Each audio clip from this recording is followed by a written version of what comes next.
പോകുന്നത് കേരള പൊറോട്ട. ഈസി ആയിട്ട് നമുക്ക് വീശിയടിക്കാതെ പൊറോട്ട ഉണ്ടാക്കാൻ പറ്റും. അതെങ്ങനെയാണെന്ന് ഞാൻ കാണിച്ചു തരാം. 4 കപ്പ് മൈദ എടുത്തു, 1 ടേബിൾ സ്പൂൺ പഞ്ചസാര,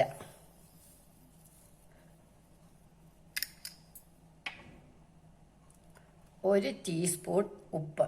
ഉപ്പ് പിന്നെ ഓരോരുത്തർക്കും ഓരോ പാകമാണ്. അതുപോലെ ഇനി നമ്മൾ വെള്ളം എടുക്കണം. ഒരു 1.5 കപ്പ് വെള്ളം എടുത്തിട്ടുണ്ട്. ഞാൻ കുഴച്ച് നോക്കട്ടെ. തണുപ്പ് മാറിയ വെള്ളമാണ് ഞാൻ എടുക്കുന്നത്.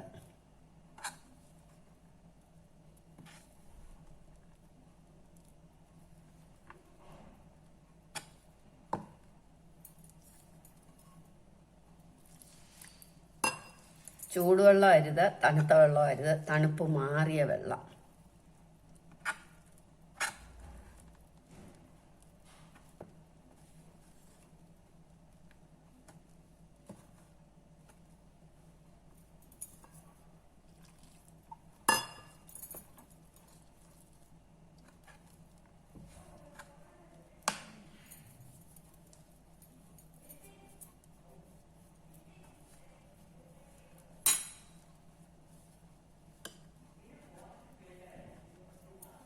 ബാക്കി വെള്ളം കൂടെ ഒഴിക്കാം നമുക്ക്.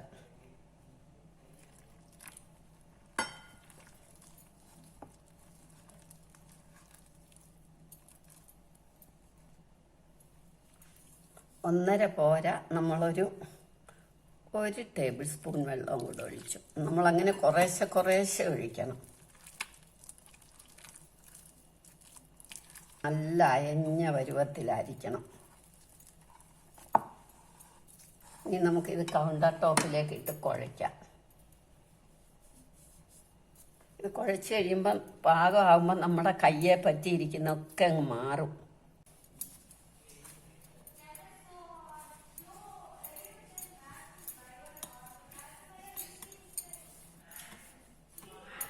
ഇതിങ്ങനെ കുഴയ്ക്കാൻ ഇത്രയും നമുക്ക് ബുദ്ധിമുട്ടാണെങ്കിൽ ഗ്രൈൻഡറിന് ഒരു അറ്റാച്ച്മെൻ്റ് ഉണ്ട്. ഞാൻ അതിലിട്ട് കുഴയ്ക്കാറുണ്ട്. അങ്ങനെ കുഴച്ചാൽ നമുക്ക് നല്ല സോഫ്റ്റ് ആകും. അതിലിട്ട് ബുദ്ധിമുട്ടുള്ളവരെ അങ്ങനെ കുഴച്ചാൽ മതി. ഗ്രൈൻഡറിലല്ലേ നമ്മളിങ്ങനെ കുഴച്ച് ക്ഷീണിക്കും. ഗ്രൈൻഡറിൽ കുഴവിയിട്ടിട്ടല്ല, മറ്റേ ഒരു കമ്പിയുണ്ട്, ഒരു അറ്റാച്ച്മെൻ്റ് ഉണ്ട് അതിന് കുഴയ്ക്കുന്ന. അതിട്ടിട്ട് വേണം. അപ്പോൾ നമ്മൾ കൈകൊണ്ട് ഒരുപാട് കുഴയ്ക്കണ്ട. ഞാനിതിപ്പോൾ നിങ്ങളെ കാണിക്കാൻ വേണ്ടി കുഴച്ചെന്നുള്ളതേ ഉള്ളൂ. അല്ല, ഞാൻ അതിലേ ചെയ്യാറ് പതിവുള്ളൂ. ഇപ്പം കണ്ടില്ലേ, നല്ല സോഫ്റ്റായി. ഇനി ഇതിൻ്റെ മേളിൽ നമുക്ക് കുറച്ച് ഗ്രീസ് ചെയ്യണം, നെയ്യ്.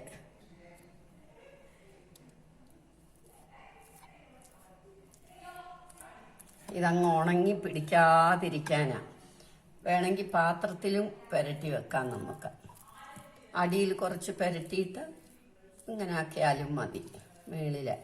ഇനി നമ്മൾ ഒരു ഈർപ്പമുള്ള തുണി കൊണ്ട് ഇത് മൂടി വെക്കണം. 1-2 മണിക്കൂർ, 1 മണിക്കൂർ മുതൽ 2 മണിക്കൂർ വരെ നമുക്കിതിങ്ങനെ ഇരിക്കാം.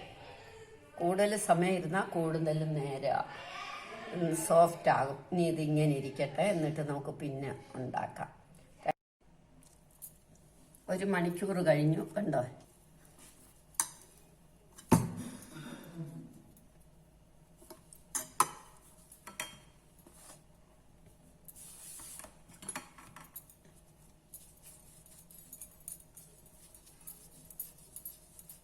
കണ്ടോ? ഇത് നല്ല സ്പോഞ്ച് പോലെ, സ്പോഞ്ച് എന്ന് പറഞ്ഞാൽ പോരാ, അത്രയ്ക്ക് സ്പോഞ്ച് പോലെ ആയി.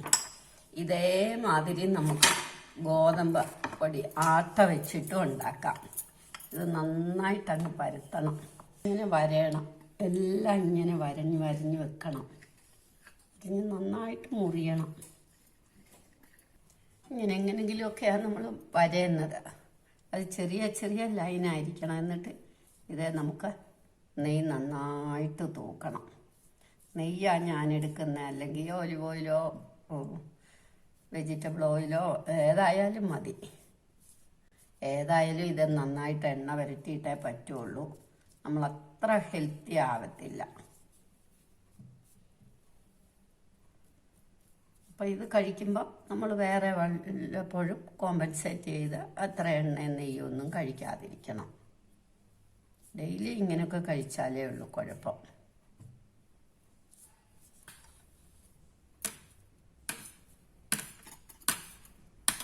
ഇങ്ങനെ ചുറ്റി ചുറ്റി ഇതിനെ എടുക്കണം.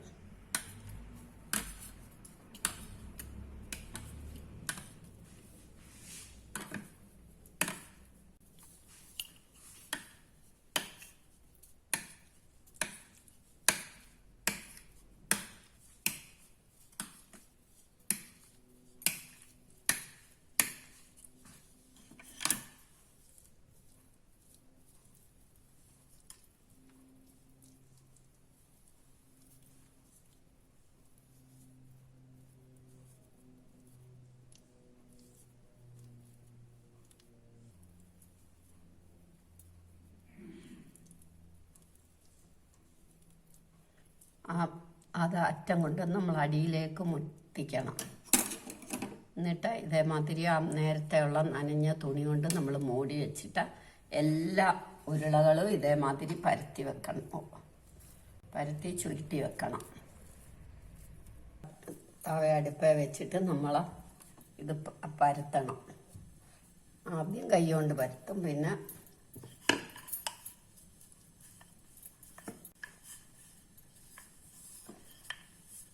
മാക്സിമം കനം കുറച്ച് പരത്തണം. നമ്മൾ നല്ല ലെയർ ഉണ്ടായിക്കോളും. കല്ല് നല്ല ചൂടായിട്ടേ നമ്മളിടാവും.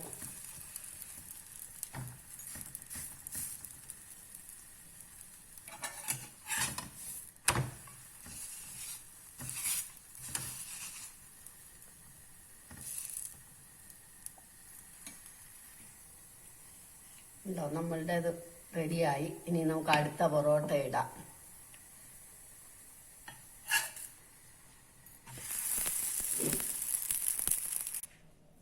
നമ്മളുടെ പൊറോട്ട റെഡിയായി. ഇനി ഇത് നമ്മളെല്ലാം എത്ര പൊറോട്ട ഉണ്ടാക്കുന്നു അതെല്ലാം കൂടെ വെച്ചിട്ട് ഇതേമാതിരി നമ്മളിങ്ങനെ അടിച്ച് ശരിയാക്കണം. അപ്പോൾ